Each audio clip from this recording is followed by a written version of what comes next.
An opportunity to continue to demonstrate the welcoming community that Broadway has become and currently is. Board, I would say you have an obligation,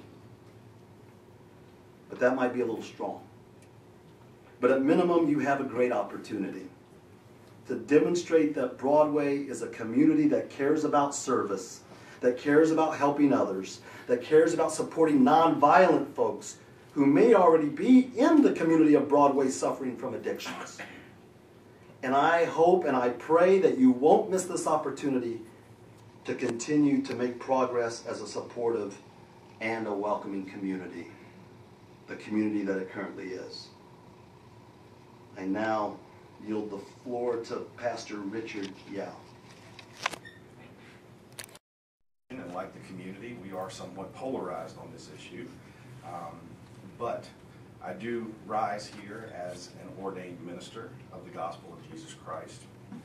And I respect all of the opinions that have been and will be expressed here today, and I know those in my congregation will also respect mine. I'm also a probation officer with District 39 of the Virginia Department of Corrections. And I am a member of the Virginia Gang Investigators Association. I work very closely with the Charge Gang Task Force and the Rush Gang Task Force on matters of substance abuse in particular and crimes associated with it. And I go into the homes of those who are released from the jails to supervise them as the court orders. I am a sworn officer of the Rockingham County Circuit Court. I'm here as a concerned citizen, as a Christian minister, and someone who's lived here in Rockingham County for the last 19 years. There are times when all of us have perhaps been in a new class that we've had or a new training session where the teacher or facilitator will often do an icebreaker. One of the ones that I'm aware of is called Two Truths and a Lie, where you tell two truths about yourself and one lie, and someone next to you has to guess which one the lie is. My dad told me two truths and a lie almost every day of my life. He said, "Son, I love you. Son, I'm proud of you. And son, I can quit drinking anytime I want to." I'm the adult child of an alcoholic and a third-generation alcoholic, so I also rise in support of U-Turn for Christ in honor and in memory of my father, because I wish he would have taken advantage of such a program in his lifetime. I wish such a program would have been available to him in his community when he was alive. Based on my experiences in law enforcement and my experiences as a pastor, I know that public safety is the primary concern here this evening. I'm certain that those in opposition will speak on the issue of public safety. As a law enforcement officer, I know for a fact that the community at large poses a greater risk to the community, especially the Broadway and Timberville area, in the program proposed by U-Turn for Christ. Some examples. 1 in 4 women, this is a national statistic, will be sexually assaulted in their lifetime. So 25% of the Broadway Timberville community will be sexually assaulted. It will happen regardless of preventive efforts. I can go online, anyone can go online to the sex offender registry sponsored by the state police to get the names and addresses of known sex offenders in Broadway and Timberville. But I can't tell you who the next offender or the next victim will be. I can only tell you that it's likely going to happen to roughly 25% of the female population and a smaller percentage of the male population, many of them children. The X factors are the offenders who haven't been caught yet and are at complete liberty, under no legal restraint, and the crimes that have yet to be committed if and when they're actually reported to the police. We do have current addicts and users in our community nationally. The war on drugs has failed us. We, in 1979, incarcerated 250,000 people across this nation. That number has grown specifically because of the war on drugs to 250 million. Ask any local law enforcement agency where the highest levels of drug activity are in Timberville and Broadway, and they'll tell you.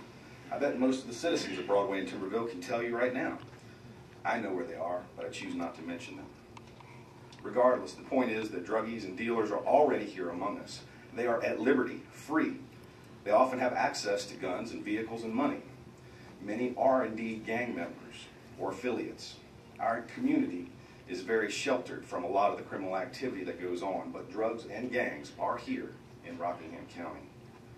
Yesterday's convicts are already today's neighbors, and a high percentage of those are likely to reoffend.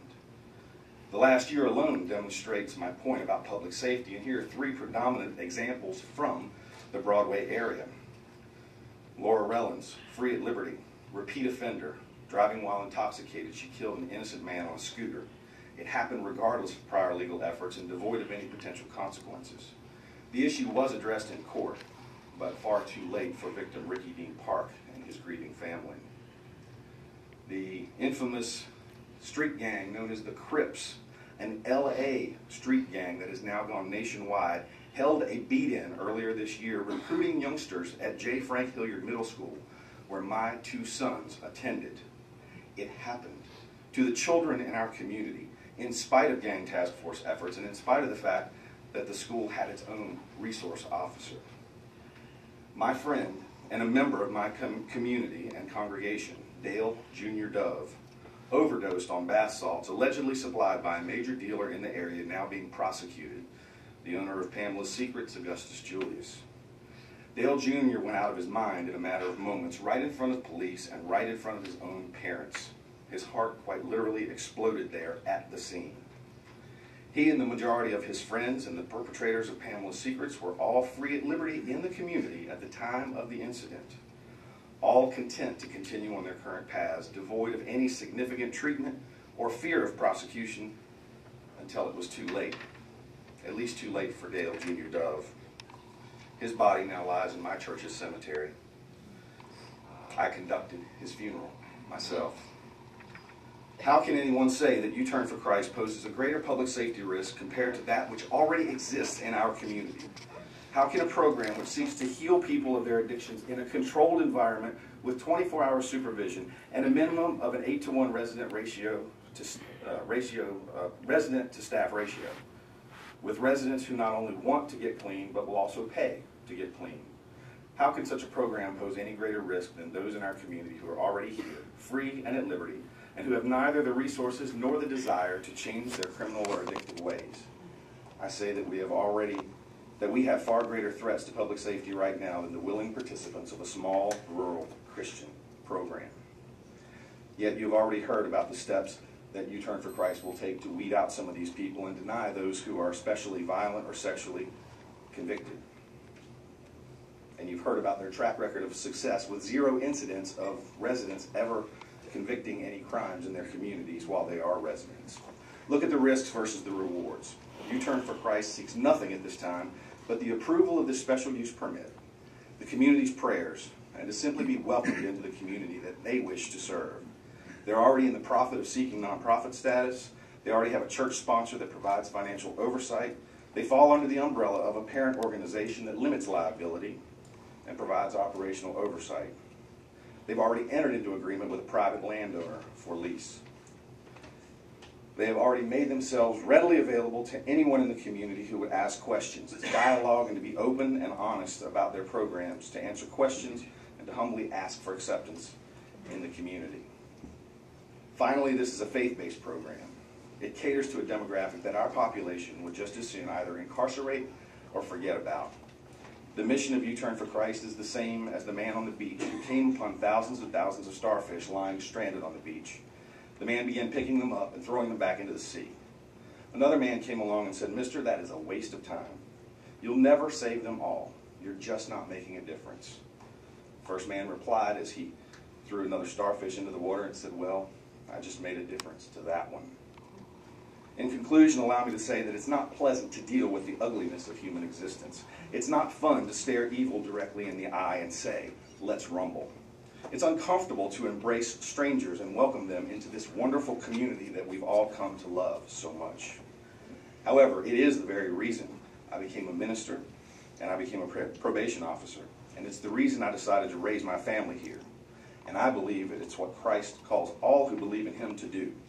To make a difference in the lives of others wherever we can, whenever we can, as often as we can, in whatever ways we can, in the name of Jesus. U-Turn for Christ seeks nothing more than the opportunity to minister to people that very few others want to even acknowledge. They seek nothing more than to administer the grace and love and compassion of Jesus Christ to people who are desperate to receive it, one person at a time. I could not call myself a minister of the gospel if I did anything less than pledge my own personal support to this program, and I strongly urge this board and the people of Rockingham County to do the same. Please, help someone else's father or mother to be able to look their own children in the eyes with the utmost sincerity and truly mean it when they say, I love you, I'm proud of you, and I can quit drinking and doing drugs anytime I want. Thank you. And if I can remind speakers as they do come up, and these have all been very compelling, very, very compelling testimony, but what we need, what the Board of Supervisors needs is we need to make a land use decision. It's a land, regardless of the other issues involved in this special use permit. By law, this is simply a land use decision by the Board of Supervisors.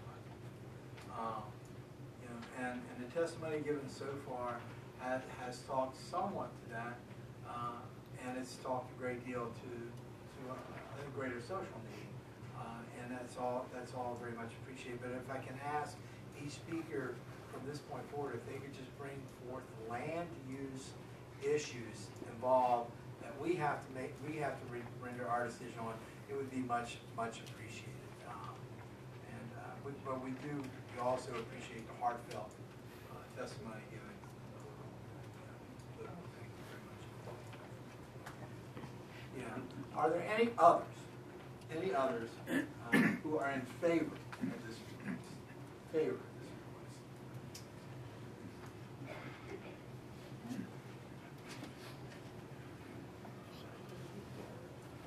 My name is Randy Seitz, and I'm going to set aside the comments I had written to try and make a very brief point regarding the land use issue at hand.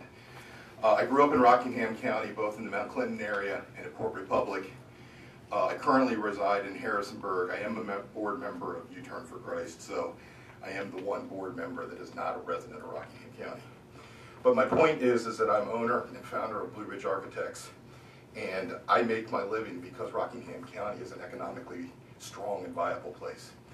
And I think that one of the things that contributes to the economic vitality of this area, and I say this having worked in areas like Washington, D.C., South Bend, Indiana, having done projects in Boston and Chicago, is that I believe that the strongest, most economically viable communities are those that take care of the least of the people amongst them. And part of the condition for approving this is that it is in the public interest. If we know that we have social safety nets that do not require tax dollars, then we are a more attractive place for potential employers. And architects and contractors and realtors and everybody else that has benefited over the past 4 years because of the smart decisions that you guys have made will continue to see Rockingham County as a great place to come and do business. So thank you very much, and I urge your support of this special use permit. Thank you, Randy. Anyone else to speak in favor of this request? Board of Supervisors, I'm Jay Fogg. I'm the owner of the property. Certainly got a lot of neighbors here tonight, and I know that there's a lot of controversy regarding this. And Mr. Kyger, I appreciate your comment. I'd like to make 2 points about this. One, I certainly had my apprehensions when I was first approached by the group. And we had a number of meetings, and I think that the point that at which I really became a strong advocate was when Nathaniel told me that this program had saved his life. And after that comment to me, I got to thinking about the community that I live in. And one of my close neighbors lost her life because of drug addiction. And perhaps with a program like this, she could have been saved. In addressing the land use, I talked to them. They said they had looked all over the county, and they wanted a particular type of property. They wanted one that was away from the main road and did not have close neighbors. This particular farmhouse and where it's located, my closest neighbor Gail, is approximately 200 yards. I may be awful low. My next closest neighbor is probably 300 yards away. So I don't have, the house is sort of in the middle of the property. I don't have a lot of adjoining neighbors or close neighbors. And I thought that was important. The second thing, as far as land use, when I got to talking to them about the program, they said that one of the drawbacks to the other locations was that the people that were being treated had to leave the property for work. And we started to develop talk about a business plan where we would be able to have the clients that were being treated at the facility actually work on the farm. And as we discussed that, we thought that because of the hard work that the program requires, they discussed with me, would I be willing to supervise and work with them on a program where they would grow vegetables? And I said, absolutely. So if we're able to get this passed, and with your consideration, we want to be able to grow sweet corn, perhaps tomatoes, green beans, things of that nature. They also were interested in asking me questions about some of the things that I'd done to the farm. And one of the things that I've done partially, was to fence out part of the creek on the farm, which was done through CREP, Conservation Reserve Easement Program. And they said that that would be a great program and things that they could do to help work on that, to fence out the additional creek and also the springs that are on the farm. So as we developed and talked about a business plan, we felt that the clients could actually enhance and work there on the farm and not have to leave the area to work. And I thought that that was very important. Those are the 2 points I wanted to make. Thank you. Thank you for your consideration. Thank you. Is there anyone else who would like to speak in favor of the request? Anyone who would like to speak in favor of the request?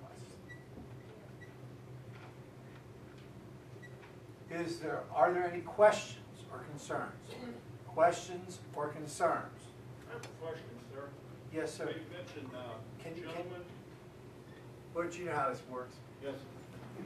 I was a little concerned about this gobbler, and I know not all of you are gobbler green. Although I am TA Blue. My name's Butch Strada, and I have a simple question. These gentlemen on their presentation mentioned men. Is this going to be strictly for men? I don't know. It's a good question. Thank you. Is this for strictly men? There are 2 programs for women in the United States, but no program has men and women mixed. Like if there is a women's program in the county, we'd have to be at least 15, 20 minutes away because they're not allowed contact with this program that we're envisioning is for men, and they, in the early stages, are not allowed any contact with women. Okay, so it's gender segregated, right? Excuse me, I should have made the point that I'm not for or against, but I have too many friends on both sides. I understand. I understand. I feel your pain. Are there any other questions or concerns? Questions or concerns? Sure. We're into questions and concerns. We'll get to opposition in a minute. You all have said, and my name is Alex Haney. I'm a student at JMU. And Rockingham County is really pretty to look at. You all have an awesome program. I've seen a lot of that really work. You address us. You gotta address Okay. My question is, has the party with the request talked to the close neighbors about what they are doing in regards to the land use, like what they would be doing on this work, the projects on the farm, if there's been any communication with that? They can respond at the end of that. They'll be able to answer that question at the end. Okay. The applicants, you can respond at the end, or just wait till the end, I'll let you respond to that. Are there any other questions or concerns? Sir?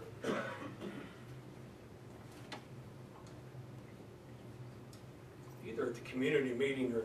Your name, please. My name is Brian Jenkins. Either at the community meeting or in some of the literature that's been passed around, a question was brought up about some of the men to be held there being on parole.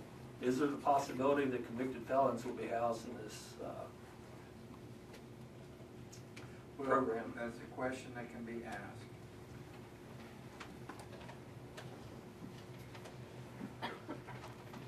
You guys, are you writing down the questions?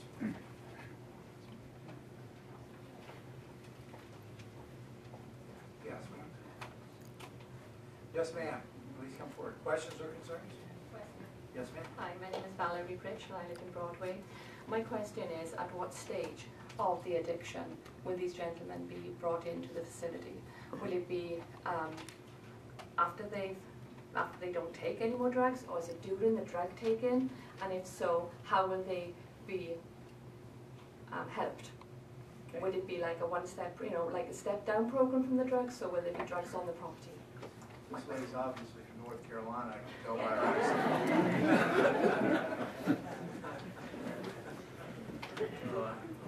Irish Gaelic there, or Scottish, Irish. No. Oh, Welsh. Oh, I'm sorry. Got to be careful. All right, are there any other questions or concerns? What we're going to do, anybody has questions or concerns, or if any questions come up even now in the decision, then at the end, what we normally do, we'll let the applicant respond to the questions. Yes, sir. Good evening, gentlemen. My name is Dwayne Martin. I'm a 17-year resident of Broadway, living off the Tristles Church Road. And my question is going to be based, I have a concern to come up later too, my question now is going to be, what are the qualifications of the overseers that are going to be in the house with the residents? The ratio of 1 to 8, I believe what they were talking about, does the person that is in charge of those 8 people, are they qualified mental health professionals? Do they have training, academic training, that qualifies them to work with people that are duly diagnosed, whether it be mental health or strictly substance abuse related? Thank you. Are there any other questions or concerns? Yes, ma'am. Hi, my name is Shannon Gilligan, and I'm another JMU student. And I was concerned if there are any officials that are actually agriculturally, if they have any experience with agriculture, and what their experience looks like. Because I know there's a lot of great officials going into the program that have spiritual experience, but I know that their job is going to be fully agriculture, so I'm just kind of questioning where those officials come into play. Thank you. Thanks. Gentleman back here, and then. Yes, sir. Chairman, hello board. My name is Manassa Lima. It's not really a question. I'm here to support this program as a graduate of this program, 8 years removed. I've been in all 3 facilities in California, Tennessee, and I'm here to support the one here in the Valley. I was an overseer, so all these questions and concerns that are coming up, I faced personally.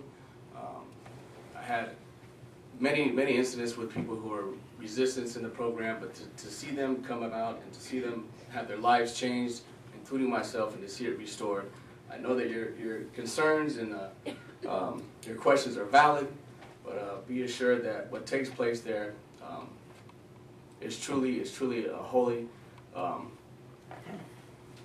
pursuit for restoration. So, to the board of U-Turn for Christ, Godspeed, and to the board here, I pray that you guys take this in consideration. Thank you. Yeah. How long does it take for a group to go through? Work on that farm. How long is 40 acres farm going to take care of 10 employees? How soon will they be going out into the public and looking for more work? I've been unemployed for 3 years. I went and looked and looked and looked for work. I've worked farm work, construction work, and excavating. Okay, how soon will they be out in that work, looking at jobs in that workforce, still pushing me out of the job?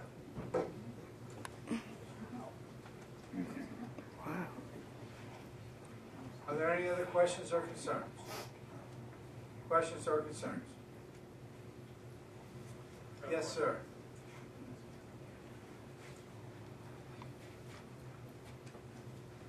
My name's Brian Cipoletti. I'm a resident of Broadway, and I'd like to know what the success rate of the people attending the U-Turn for Christ. To my calculations, there's been a total of about 33,000 people. If there's 11 sites, 25 people every 2 months. So what is the success rate of those folks that attended? We will not take convicted felons. We will not take convicted sexual offenders. We will not take persons that are taking psychotropic medications. We are not a treatment facility. Land use was addressed by Mr. Falk. At what stage will we take persons in the recovery process?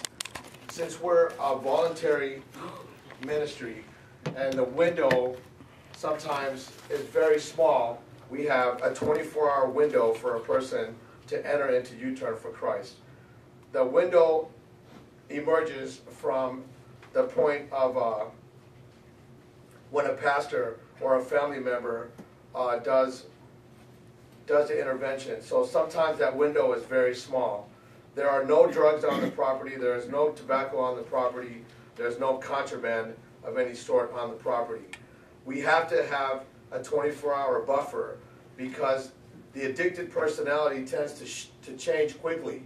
And at one time, the person might want to come, and then within a day or two, they might change their mind. So that's why we have that policy in place.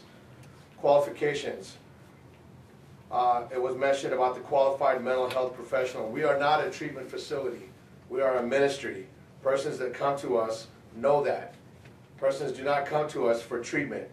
Qualifications, every single person who is in U-Turn for Christ has gone through the ministry and has been raised up into leadership like myself, who will be the pastor. My overseers will be people who have gone through U-Turn for Christ. I am, however, academically trained. The agricultural question has been answered by Mr. Falk. The phases of U-Turn for Christ. Phase 1 is a 60-day intensive mentorship, highly accountable, highly disciplined phase of our ministry, where there is no cell phone use, no telephone use of any kind, no internet use. The only printed material participants are allowed to read are God's Holy Bible. Phase 2, which we encourage persons to go into, is a graduated reentry phase where the person leaves the strict accountability of phase 1 and enters into reentry by way of working into the community, by way of handling money, getting a checking account, maybe getting their driver's license back, connecting to that home family that sent them there, connecting to the pastor that sent them there, and hopefully working a way to go back to the community and family that sent them to U-Turn for Christ. That is a 6-month commitment. All the phases of phase 1 apply to phase 2 with regard to no contraband, with regard to being open to search and seizure at any time, with regard to attending all the Bible studies that phase 1 attend, and with regard to attending church on Sundays. With regard to work, what happens when the work runs out on the farm? We plan on spending as much time as possible reworking that whole home place, a place that's been in the Falk family for generations. We hope to paint, mend, repair fences. We hope to repair the walkways, maybe add gardens that will beautify the landscape there. We also will make ourselves available to local churches who support us. Many people need service work in their homes to clean out old bins or clean out old garages or clean out down trees. U-Turn for Christ, since 2001 at Ground Zero in New York City, has been responding, first responders to natural disasters. I myself was a first responder to Hurricane Katrina in 2005, a short 8 days after that disaster devastated the Gulf area. I was in Slidell, Mississippi, Gulfport, New Orleans, and Bay of St. Louis. And just recently, U-Turn for Christ converged in New Jersey to help with the Hurricane Sandy cleanup. I will pray for this man who's been suffering to be out of work, but we will in no way take work away and will pay other people because our work is free. We don't charge anything for the work we'll be doing. Amen. With regard to the success rate, I can say this. When a person comes to Christ, they will never have fun again doing those things in the world. The success rate is dependent upon their willingness to devote their lives to follow Jesus Christ. 80%, 70%,